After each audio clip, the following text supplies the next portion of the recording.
বিষ্ণু নামে মাতাল হয়ে সেই আনন্দ পেয়েছে,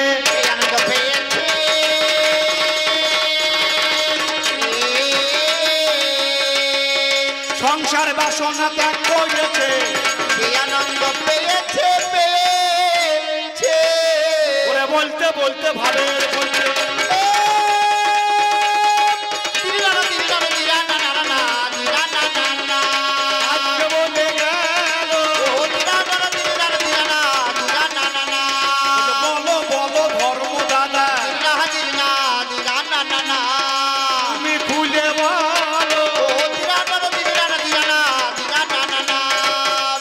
শোনো, আমাকে বলছে ধর্মের চারটে পা ছিল, বৃষরূপে যখন এলো ষাঁড় রূপে চারটে পা, এই চারটে পায়ের মধ্যে কলিতে একটা পা আছে, একটা পা কেন?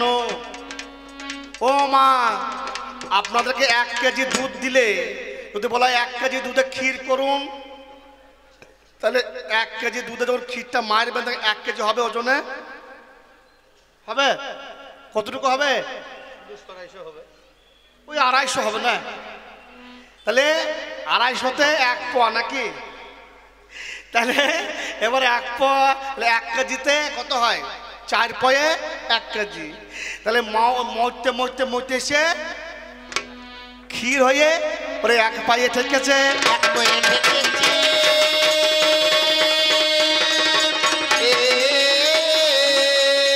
ওরে 1 পায়ে ঠেকেছে। আমি বলে যাবে আজকে কবির গানে 1 পায়ে ঠেকেছে। এই কথাটি আরো পরিষ্কার করে দিই। ধর্মের 4টি পায়ের নাম কি? শৌচ, সত্য, দয়া, ক্ষমা। শৌচ, সত্য, ক্ষমা, দয়া, 4টি। হ্যাঁ, যার মধ্যে দয়া আছে, দয়া থাকলে হবে ক্ষমা, ক্ষমা থাকলে তার সত্য আছে, আর সত্য থাকলে তার শৌচ। কি বলছেন মা? যার মধ্যে দয়া গুণটা আছে তার ক্ষমা গুণ থাকবে, থাকবে না? আর ক্ষমা থাকলেই সত্য থাকবে, আর সত্য থাকলেই শৌচ মানে সূচি। তাহলে আমার 4খানা পায়ে আছে, তুমি দেখতে পাও না?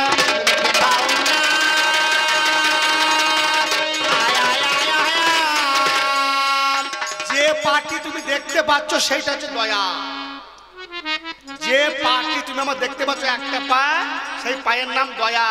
এই দয়া যার আছে তার শৌচ আছে, তপও আছে, আর সত্য আছে। তুমি জেনে যাও আর শুনে যাও।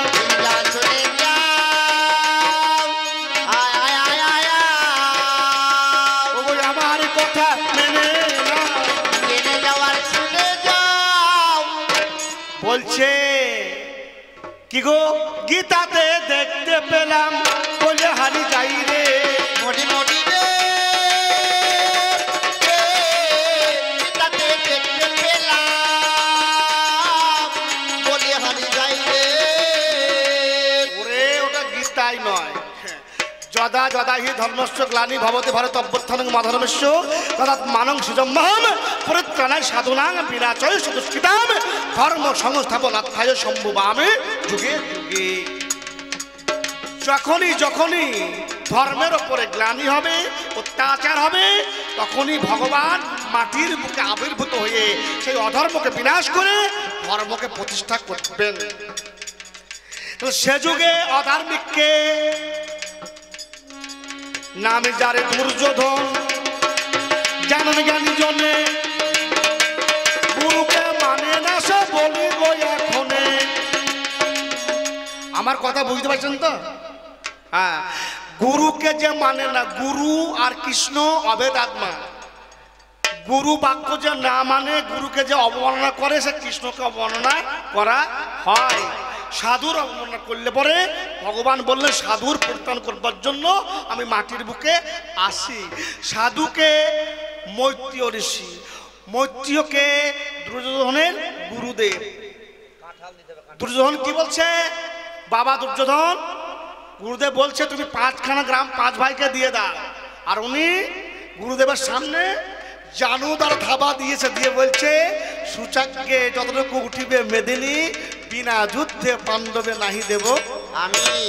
আর সঙ্গে সঙ্গে গুরু অভিশাপ দিলেন, বাবারে তুই যে জানুদারে থাবা মেরে অহংকার করে আমাকে দেখালে, আমি যদি ত্রিসন্ধ্যা গায়ত্রী মন্ত্র জপ করি, কৃষ্ণকে মানি, আমি অভিসম্পদ দিচ্ছি, কুরুক্ষেত্রের রণাঙ্গনে উরু ভেঙে আজকে মরণ হবে রে, উরু ভেঙে আজকে মরণ হবে রে। ওরে বলে জানাই আজকে কবি, উরু ভেঙে আজ মরণ হবে রে। সাধু বাক্য বলবান আর সব বাহ্য জ্ঞান। সাধু ভক্ত, ভক্তের কথা শুনে ভগবান আসে। ভক্ত যেখানে আসতে বলে, ধার্মিক শুনুন, ধার্মিক জল এবং মাটি এসব না থাকলে কোনোদিন উৎপন্ন হয় না। তাহলে ভগবান দেখিয়েছেন যে ধার্মিকের কথার গুণে ভগবান মাটির বুকে আসে। প্রমাণ কোথায়? নাম যার প্রহ্লাদ,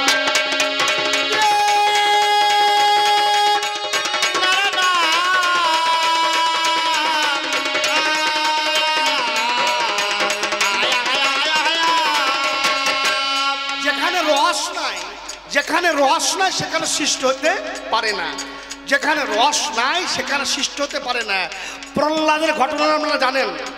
প্রহ্লাদ কৃষ্ণ নাম ছাড়েনি, বাবা আগুনে পোড়াতে গেল, জলে ফেললো, হ্যাঁ, পাগলা হাতির পায়ে ফেললো, হ্যাঁ, তবু মরেনি কেন? সে করেছে ধর্ম। জানেন জানি জনে কৃষ্ণকে ডেকেছিল অতীব যতনে। ভগবান যে করে আমার আশ, আমি তার করি সর্বনাশ, যদিও না ছাড়ে আমার পাশ, হইতে আমি দাসের অনু দাস। নাম যারে প্রহ্লাদ, ধার্মিক গুণমণি।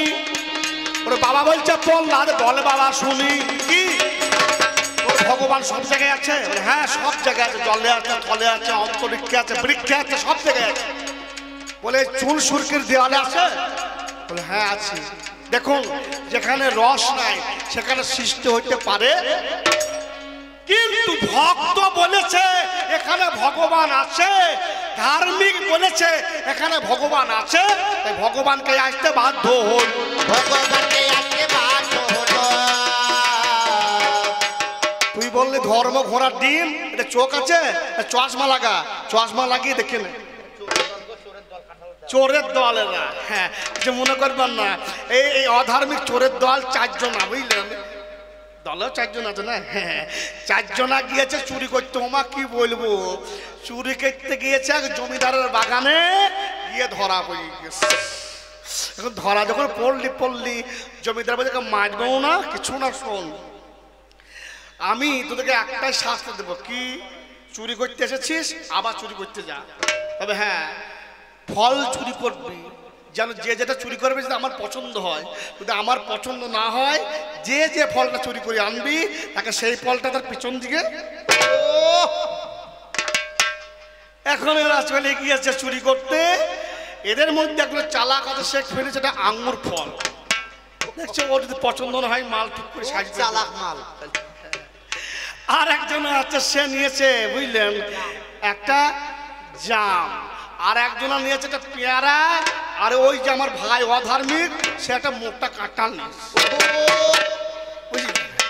এখন জমিদারে বসে আছে, জমিদার তো ইচ্ছা নাই আমার পছন্দ করবে না তো যতই ফল দেখ না কেন, যে আঙুর নিয়েছে বলছে দেখি তুমি কি ফল নিয়েছো, বলছে আঙুর, বলছে আমার পছন্দ নাই, কথা যা কাজ, পছন্দ না হইলে নিজের পাশায়।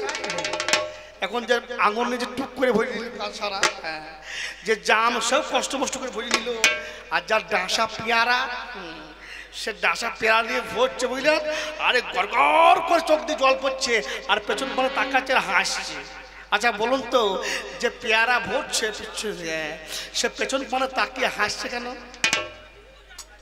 সে দেখছে আমার যা হচ্ছে হোক, কাঁঠাল আলার কি হবে রে, কাঁঠাল আলার কি হবে রে।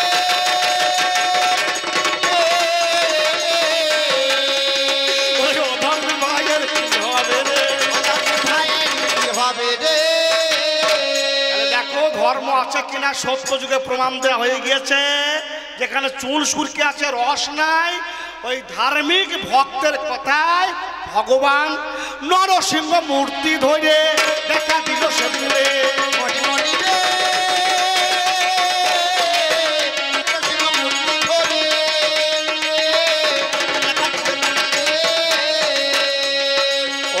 অধার্মিক যাকে আজকে নারী ভুড়ি দিল ছিঁড়ে রে।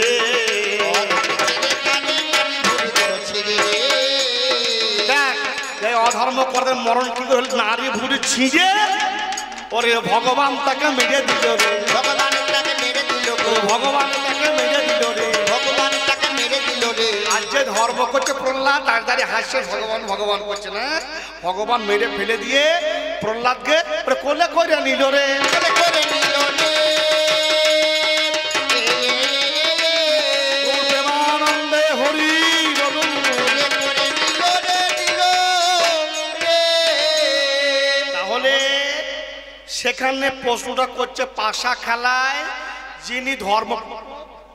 যিনি ধর্মপুত্র যুধিষ্ঠির তিনি কেন পাশা খেলায় হেঁটে গেল? শুনুন, এখন কেউ যদি মনে করে একটা সাপ আর ব্যাং, সাপ বলছে ভগবান আমার বংশধর শেষ নাক তোমার বিছানায় শুয়ে আছো তুমি, আমি সেই বংশধর আজ আমি একটাও কিছু পাচ্ছি না, খেতে পেছি না, তোমার বংশধর তাহলে বিছানা পেতে শুয়ে আছো তুমি নারায়ণ, না আমি কি কিছু খেতে পাবো না? ভগবান বলে শোন তুই লেলায় হা করে বসে থাক। পর্বতের পর একটা ব্যাং এসে মুখে ঝপ করে পড়েছে আর কামড়ি ধরেছে। ব্যাং বলছে ভগবান তুমি সবার ভগবান, তুমি এ কাজ করলে কেন? বলে শোন তোকেও বলছি তুই ক্যাক করবি না, আর এক বলছে হা ছাড়বি না, বুঝলি?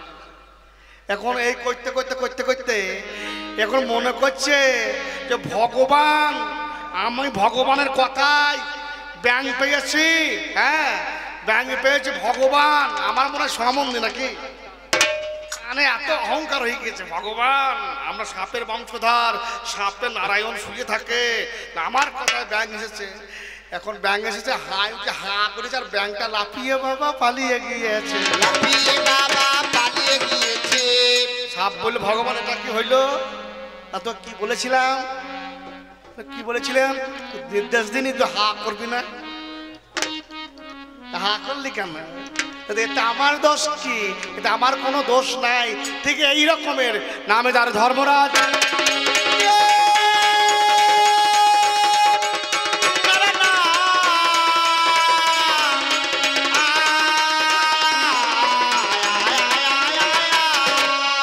নামে যার ধর্মরাজ যুধিষ্ঠির সে ভাবলো কৃষ্ণ আমাদের সখা, আমাদের বন্ধু না, মনে তারে ভাবলো অহংকার।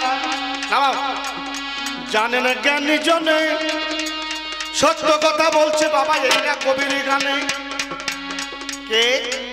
যুধিষ্ঠির যখন পাশা খেলা করতে যায়, ওমা আমরা বাস করছি যে জমিতে জায়গাতে এগুলো, হ্যাঁ এগুলি কার? আপনাদের? কি গো পরের জায়গা পরের জমি ঘর বানায় আমি রই, আমি তো এই ঘরের মালিক নই। তাহলে আমরা যখন খেতে যাই ভগবানকে ডাকি, যারা বৈষ্ণব যারা ধার্মিক তারা কি বলে? ভোজনে জনার্দনায় নমঃ। বিবাহে চ প্রজাপতি, বিয়ে করতে গেলে প্রজাপতিকে স্মরণ করতে হয়। শ্রীধর প্রিয়া সঙ্গমে যখন নায়ক নায়িকা মিলনের রত হবে, ভগবানের একটা নাম শ্রীধর, এই নাম স্মরণ করতে হবে। আমরা করতে পারি? পারি না। ঔষধের চিন্তায় বিষ্ণু, ঔষধ খেতে গেলে বিষ্ণু বিষ্ণু বিষ্ণু বলে স্মরণ করে খেতে হয়, হ্যাঁ তাহলে পরে গমন বামনশৈব সর্ব কাজ সুমাধব, নাম আছে ক্ষেত্র বিশেষে করতে হয়। তাহলে পাশা খেলা যদি করতে গেল যুধিষ্ঠির সেদিন গোবিন্দকে স্মরণ করে নাই। যদি গোবিন্দকে স্মরণ করত, চিন্তা করো পাশা খেলা করবে কে? দুর্যোধন আর যুধিষ্ঠির। কিন্তু করছে কে? দুর্যোধনের মামা শকুনি। যুধিষ্ঠির যদি বলতো যে আজকে খেলা করবে যদি ওই পক্ষের মামা, আমিও খেলবো না, আমাদের পক্ষের মামা খেলবে, দেখতাম কোন মামা হারাইতে পারে, কোন মামা হারাতে পারে।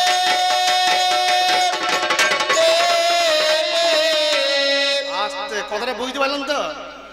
যদি যেমন শকুনিকে মামাকে পাঠাইলে কে? দুর্যোধন, যে আমার হয়ে আমার মামা খেলবে, যদি বলতো কে যুধিষ্ঠির যে আমাদের হয়ে অভিমন্যুর মামা খেলবে? তাহলে কোন মামা হারাইতে পারত?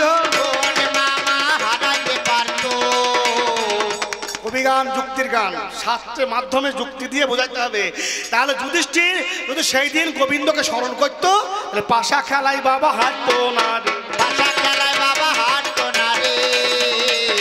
আমি বলে জানাই আজকে কবি, পাশা খেলায় আজকে হাঁটতো না রে।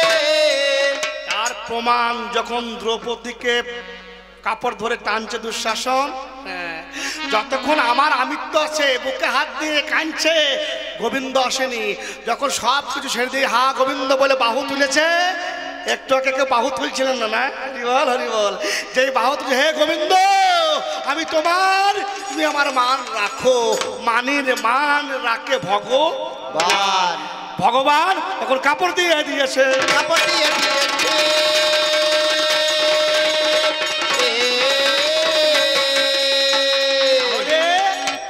তাকে ডাকতে হবে, ধর্মিককে, ধর্মিক যে ধর্মের ধ্বজাধারী তাকে ডাকতে হবে। তাই সেদিন ডাকতে পারেননি যুধিষ্ঠির, সেই জন্যে আজ ধর্মরাজের পরাজয় আর অধর্মের জয় হলো। এবার তৃতীয় নাম্বারের দাবি, ও দিরানা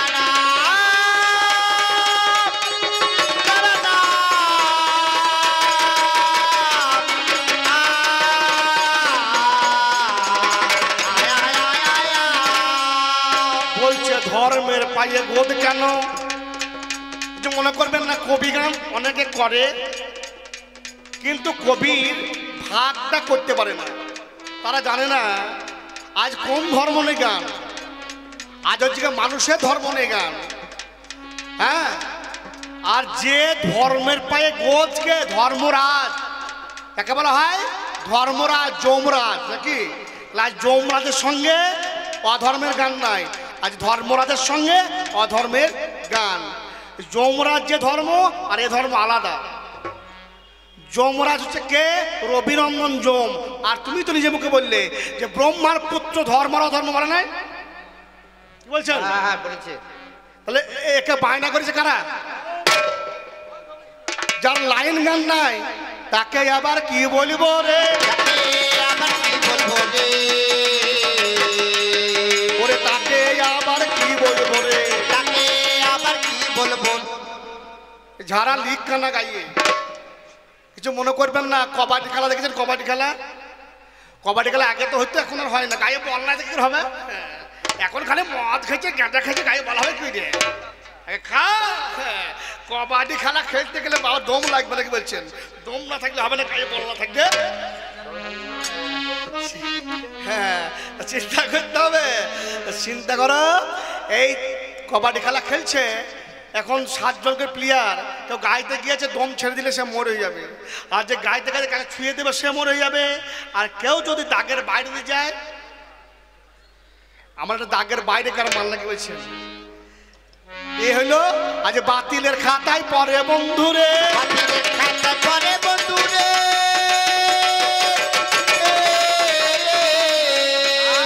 তোমার প্রশ্ন করা ভুল। তুমি নিজে বললে তুমি ব্রহ্মার পিঠ থেকে জন্ম, আর তুমি নিজে বললে যে ধর্মের ব্রহ্মার মন থেকে জন্ম। সেই ধর্মের সঙ্গে গান হয়, আর এ ধর্ম আলাদা। এ ধর্ম কোন ধর্ম? এ ধর্ম হচ্ছে যমের নন্দা, রবির নন্দন যম, সূর্যপুত্র যম। এই সূর্যপুত্র যমের পায়ে কেন গোদ হয়েছে তুমি জেনে যাও, তুমি শুনে যাও, জেনে যাও, তুমি শুনে যাও।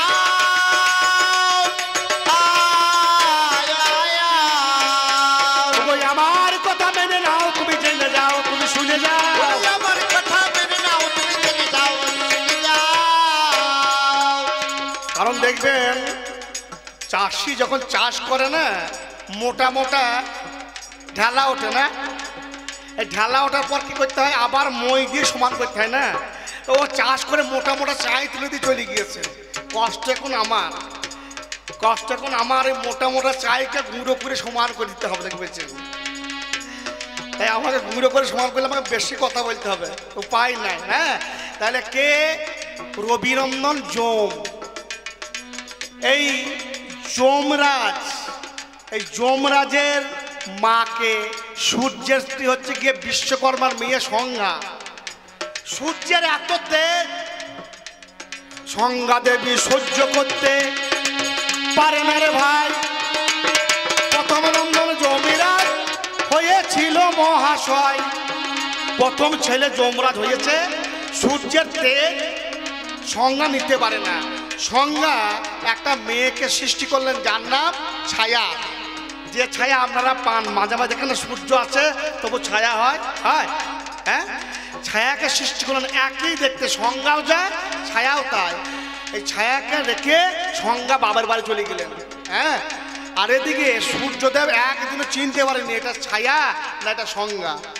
এই ছায়ার সঙ্গে মিলন করে ছেলে হলো নামজার গ্রহরাজ, তাকে আমরা বড় ঠাকুর বলি নাকি মা। আর একটা মেয়ে হলো যমুনা, যমার যমুনা। ও বাবা রে কি বলিব শুনুন দিয়া মন, সত্য কথা বলছি বাবা মনের মতন। একদিন ওই যমরাজ ছায়া দেবীকে মা এভাবে জানে, মায়ের কোলে ছোট করে যাচ্ছে আর মা কোলে নিচ্ছে না। যে কি ব্যাপার, আমার মা কোলে নিচ্ছে না কেন? রাগে মায়ের গায়ে একটা লাথি দিয়েছিলেন, আর সঙ্গে সঙ্গে ছায়া দেবী অভিশাপ দিল, তুই আমার গায়ে লাথি মারলি, তুই পাই তোর পায়ে আজকে গোদ হবে রে, তোর পায়ে আজকে গোদ হবে রে। অভিশাপ দেওয়াও যা ওমা, হাতের ঢালা মুখের বাক্য, হ্যাঁ। আর এই অভিশাপ একবার বলে দিলে আর ফেরানো যাবে না। হাওয়াও করে কাঁদছে, কাঁদতে কাঁদতে বাবা সূর্যদেব এলো, বলো পিতা মা আমাকে অভিশাপ দিল, এই দেখো আমার পায়ে গোদ হয়ে গিয়েছে। বাবা দেখলো সত্যি, যদিও মা অভিশাপ দেয় ছেলের অভিশাপ লাগে না। এটা কে বলো, বলো তুমি কে? বারে বারে বলছে সূর্য দেবতায়। ছায়া দেবী চুপ করে দাঁড়িয়ে আছে, রয় বলো তুমি কে? এবার প্রকাশ করছে, আমি আপনার স্ত্রী নয়, আপনার স্ত্রী সংজ্ঞা আপনার তেজ সহ্য না করতে পেরে আমার মতো মেয়েকে সৃষ্টি করে ও চলে গিয়েছে। বল তাই? বেশ। ইনি বিশ্বকর্মার কাছে গেলেন, বিশ্বকর্মা আমার কাছে নাই, ভয়ে ঘুড়ি হয়ে পালিয়ে গেছে। ঘুড়ি মানে মেয়ে ছেলে ঘোড়া, এও মেয়েটা ছেলে ঘোড়া হয়ে রমণ করলেন, আর নাকে নিঃশ্বাস দিয়ে বেরিয়ে শুক্রাণু পড়লেন। সেই নাকের নিঃশ্বাসে শুক্রাণু পড়ে গেল, সেই শুক্রাণে দুটো ছেলে হলো অশ্বিনী কুমার দয়, স্বর্গের বৈদ্য, হ্যাঁ। তাহলে চিন্তা করুন, একে নিয়ে এলো। এইবার বলছে শোনো সংজ্ঞা, ছায়া তুমি যা করেছো করেছো, এর উপায় বলো। উপায় একটাই, যদি কোনোদিন কোনো সতী নারী এই পায়ে হাত দেয়, ওরে গোদ ভালো হবে রে, ভালো হবে রে।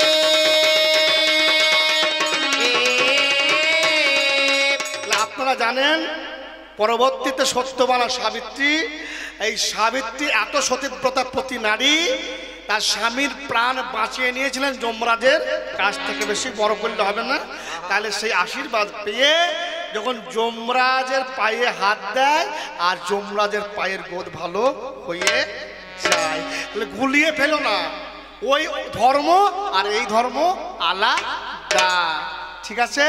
আর ধর্মের কল, সত্যি এটা ধর্মের কল। যারা ধার্মিক তারা ধর্মের কলকে বুঝতে পারে, আর যারা অধার্মিক ওরা ধর্মের কলকে বুঝতে পারে না, ধর্মের কলকে বুঝতে পারে না। আমি বলে জানাই আজকে শোনো, ধর্মের কলকে বুঝতে পারে না। তাই তো বুঝিয়ে দিয়েছেন বৃন্দাবনে কে। কালনায় একজন ভদ্রলোক ছিলেন, কি ভালো জ্ঞানী লোক, নাম যার ভবা পাগলা। তিনি কি বলেছিলেন? কৃষ্ণ চলে গিয়েছে, রাধা চলে গিয়েছে, দাপর লীলা হয়ে গিয়েছে, কিন্তু এখনো বৃন্দাবনে গেলে সে কৃষ্ণের বাঁশি বাজে, কিন্তু বাজে কানে বাজে না। মহাজন কলম দেয়নি ওরে, এখনো সেই বৃন্দাবনে বাঁশি বাজে রে, এখনো সেই বৃন্দাবনে বাঁশি বাজে রে, এখনো সেই বৃন্দাবনে বাঁশি বাজে রে, এখনো সেই বৃন্দাবনে। এখনো সেই বনে বনে, এখনো সেই বনে বনে ময়ূর নাচে। একবার মায়ের হলুদ ধরি, বাবার হরি ধরি যাই, হরি বল। বাঁশি বাজে এখনো সেই বৃন্দাবনে। হে, এখনো সেই রাধা রানী বাঁশির সুরে পাগলিনী। এখনো সেই রাধা রানী বাঁশির সুরে পাগলিনী। রাধাকে যশ আরাধাইতা শিরাধিকা, রাধাকে 1 বছর বউ, কৃষ্ণের ভামিনী না। রাধা অর্থে ভক্ত, তারা ধার্মিক, সে নারী হতে পারে পুরুষ হতে পারে। রাধা মানে ভক্ত, জীবাত্মার সঙ্গে পরমাত্মার মিলন। হ্যাঁ, পরমাত্মা গোবিন্দ আর জীবাত্মা। আমার পাল্লাদার বলছে কেউ লাল পোশাক পরে, কেউ সাদা পোশাক পরে, কেউ হলুদ পোশাক পরে। এত পোশাকের বাহার কেন পাগলি রে? দেখবি এক একটা স্কুলের পোশাক এক এক রকম, নাই? কারো নীল ফ্রক, সাদা জামা, কারো দেখুন চেক চেক, কারো আলাদা। প্রত্যেকটা স্কুলে ভালো ভালো নাম, পোশাক আলাদা। যখনই সেন্টারে মাধ্যমিক পরীক্ষা দেবে প্রশ্নপত্র আলাদা হয়। কি গো, প্রশ্নপত্র কবি গান ভালো লাগছে? যে যেমন প্রতীক্ষা কেন বলবে গুরু ব্রহ্মা, গুরু বিষ্ণু, গুরুদেব মহেশ্বর, নাকি? এইটা পাল্টাবে না, যে যে পোশাক কেন। তাই জন্য তো কলিযুগের রামকৃষ্ণ কি বললেন? কি যত মত তত পথ। ভগবানও বললেন যে যথা মাং প্রপদ্যন্তে তাং তথৈব ভজম মহম। যে যেভাবে আমাকে সাধন ভজন করবে আমি ঠিক তাকে সেইভাবে দর্শন দেব। বাবা বাবা কি বলছেন গো? বাবলা নদী, কুয়ে নদী, দামোদর নদী, অজয় নদী, সব নদীর জল গিয়ে যখন সমুদ্রে পড়বে তখন কোনটা নদীর জল, কোনটা গঙ্গার জল, কোনটা সমুদ্র জল বুঝতে পারবেন? সব একাকার হয়ে যাবে। ধর্ম ঠিক এই রকম। যে পথ আবার যে পথ অবলম্বন করো না কেন, হ্যাঁ, যে পথ অবলম্বন করো না কেন, সকল পথ গিয়ে একবারে এক জায়গায় নিমজ্জিত যখন হবে তখন কিন্তু আর কেউ না, কি পরম ব্রহ্মে যখন বিলীন হয়ে যাবে। সেই ব্রহ্ম থেকে এসেছি, আবার সেই ব্রহ্মতে বিলীন হয়ে যাব। ঠিক এইখানে আমার পালা রেখে দিয়ে ওকে কিছু জিজ্ঞাসা করবো। জিজ্ঞাসা করবো ওরে আমার অধার্মিক ভাইয়া, জিজ্ঞাসা করবো ভাই অধার্মিক, একটা কথা বলি। হি হি রা জ পা ক কু, বেশি প্রশ্ন করবে না তোকে। হি হি রা জ পা ক কু, সত্য থেকে কলি পর্যন্ত এরা রাজা। ওরে এদের পরিণতি কি হয়েছিল রে? এদের পরিণতি কি হয়েছিল রে? একটু পারিস যদি খুলে বলি রে। এদের পরিণতি কি বা হয়েছিল রে? রূপ গোসাইকে সনাতন চিঠি লিখে দিয়েছিলেন, হি হি রা জপা ককু। এরা সবাই অধার্মিক। বল এই হি হি রা জপা ককু এরা কে, আর এদের পরিণতি কি হয়েছে? পারিস যদি একটু খুলে বলিস রে। বাড়ি যদি একটু খুলে বলিস রে। ওই ওরে আমার অধার্মিক ভাইয়া, বাড়ি যদি খুলে বলিস রে। বলো তুমি শান্তিকামী মানুষের মধ্যে অশান্তি ঘটাতে চাও কেন? আমাদের ধার্মিক যারা 12 জনকে দেখিয়েছি, কে কে? স্বয়ংভু নারদ শম্ভু কুমার কপিল মনু, হ্যাঁ, স্বয়ংভু নারদ শম্ভু কুমার কপিল মনু, প্রহ্লাদ, জনক, ভীষ্ম, বলি, বৈশস্য, কিয়। এই 12 জন হচ্ছে ধর্মের প্রচারক। বলো আমাদের ধর্মের প্রচারক আছে, ধর্মের জায়গা আছে, বলো তোমার জায়গা নির্দিষ্ট কোথায়? দেখো আমাদের যারা মানুষ মারা যায় বলো হরি হরি বল, ধর্মের কথা বলে। বলো অধার্মিক যখন মারা যায় কি নাম করে নিয়ে যাও? কি গো আমাদের যখন ধার্মিক বলে বলো হরি হরি বল বলে, তোরা যখন মরিস তো কি নামে কইরে নিয়ে যাইবে? বল তো দেখি একবার আমারে। আরে বেশি বলবো না। ধর্ম ভাই জ্ঞানহীনা পশু সমানা, পরিবর্তনকে মানে না যারা, নিছক ম্লেচ্ছ তারা, যারা ধার্মিককে মানে না। দেখো আমার ধর্মের অনেক বস্তু আছে, অনেক জায়গা আছে, তবে হ্যাঁ ধর্ম করতে গেলে একটু চোখের জল ফেলতে হবে। চোখের জল না ফেললে পরে ওই ব্রজেন্দ্র নন্দনকে পাওয়া যাবে না। শোনো, তুমি বললে অধর্ম করে ভগবান পাওয়া যায় আর ধর্ম করে ভগবানকে পাওয়া যায়, কিন্তু অধর্ম করে কে যারা ভগবানকে পায় তাদের সম্পূর্ণ সাজা পরিপূর্ণ। জয় গুরু হরি বল। অধর্ম করে যারা ভগবানকে পায়, ভগবানকে পরিপূর্ণভাবে লাভ করতে পারে না। আর আমি জানিয়ে দেব যে যারা ধর্ম করে তারা ভগবানকে কিভাবে পরিপূর্ণভাবে, যেমন একজন নায়ক একজন নায়িকাকে যেমনভাবে পায়, একজন নায়ককে যেমনভাবে পরিপূর্ণভাবে পায়, সেটা ধর্মের পথে পাওয়া যায়, অধর্মের পথে পাওয়া যায় না। আমি এইটুকু জানিয়ে গেলাম, পরের পাল্লায় তোমাকে বলার চেষ্টা করবো। হ্যাঁ, এইখানে আবার পালা রেখে দিয়ে যাবার সময় ছোট্ট একটা ছাড়নি গান করে বিদায় নেব।